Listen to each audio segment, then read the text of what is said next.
जंगल की आत्मा और 7 रहस्यमयी दीपक। बहुत समय पहले की बात है, जब ना इंसान ने शहर बसाए थे, ना आसमान को बांटने वाले इमारतें थीं। दूर दूर तक फैला था एक रहस्यमयी जंगल, आकर्षा वन। यह कोई साधारण जंगल नहीं था। यहाँ पेड़ बातें करते थे, झीलें हंसती थीं और हवा में जादू घुला रहता था। लेकिन इस जादुई जंगल की सबसे गहरी रहस्य था 7 रहस्यमयी दीपक। इन 7 दीपकों में बंद थी जंगल की आत्मा की शक्ति। हर दीपक की रक्षा करता था एक जानवर, और हर जानवर में बसती थी एक अनोखी ताकत। झिलमिल, एक छोटा सा सफेद खरगोश जिसके कानों पर नीली धारियां थीं और आंखों में चमक थी जैसे तारे हों। वो दीपक की रक्षा करता था मासूमियत से। वो हंसता था, खेलता था, लेकिन जब कोई खतरा महसूस होता, उसका दिल जंगल के लिए तड़प उठता। भिकी, एक नारंगी लोमड़ी थी, आंखों में शरारत और दिमाग में 100 तरकीबें।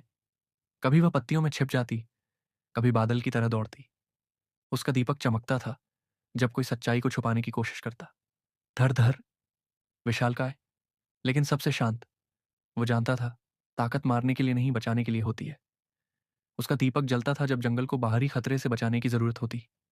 कविन, गहरे हरे पंखों वाला बुद्धिमान तोता।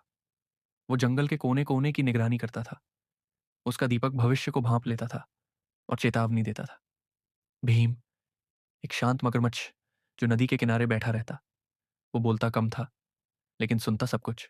उसके दीपक में धैर्य और स्थिरता की शक्ति थी। ज्ञानेश, सबसे बुद्धिमान। वो रात में भी देख सकता था और पुराने समय की कहानियां जानता था। उसका दीपक सत्य और ज्ञान का रक्षक था। टिम्मा, छोटा भालू, सबसे नटखट लेकिन दिलेर। वो डरता नहीं था, चाहे उसके सामने शेर क्यों ना आ जाए।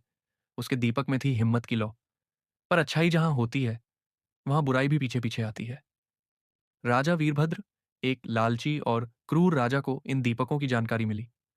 उसने सुना कि अगर वह इन 7 दीपकों को बुझा दे और उन्हें अपने महल में रख दे, तो वो अमर हो जाएगा। राजा ने अपनी सेनाओं को लेकर जंगल में प्रवेश किया। पेड़ गिरने लगे, नदियां सूखने लगीं। झिलमिल ने सबसे पहले खतरा देखा। वो भागा, फिकी को जगाया, कविन से मदद मांगी, धर को पुकारा।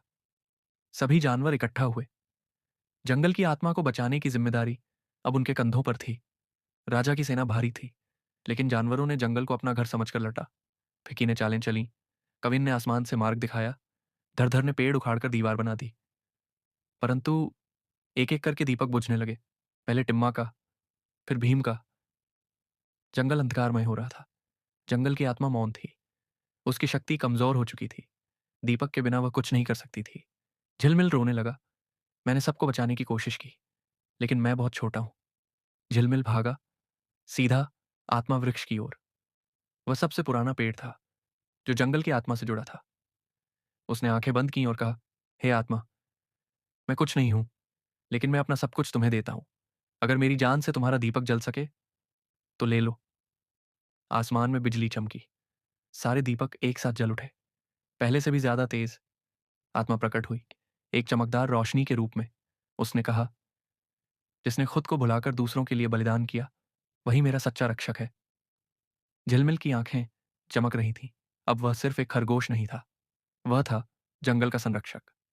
झिलमिल ने आत्मा की शक्ति से जंगल को एक सुनहरी कवच में ढक दिया। राजा की सेना डर गई। वीरभद्र ने हमला किया, लेकिन उसकी तलवार जलने लगी। झिलमिल ने उसे मारा नहीं, बस कहा, अगर तू चाहता है अमृता, तो सीख कि दया और सम्मान ही अमृता का रास्ता है। वीरभद्र फूट फूट कर रोने लगा। उसने आत्मा से क्षमा मांगी। आज भी कहा जाता है, अगर कोई सच्चे मन से जंगल की रक्षा करना चाहे, तो 7 दीपक उसका साथ देते हैं। झिलमिल अब भी जीवित है, फूलों की खुशबू में, हवा की सरसराहट में। और जंगल की आत्मा अब पहले से ज्यादा मजबूत है। सीख, सच्ची ताकत दूसरों की रक्षा करने में है। और जब तक मासूम दिलों में अच्छाई है, जंगल की आत्मा कभी नहीं मरेगी।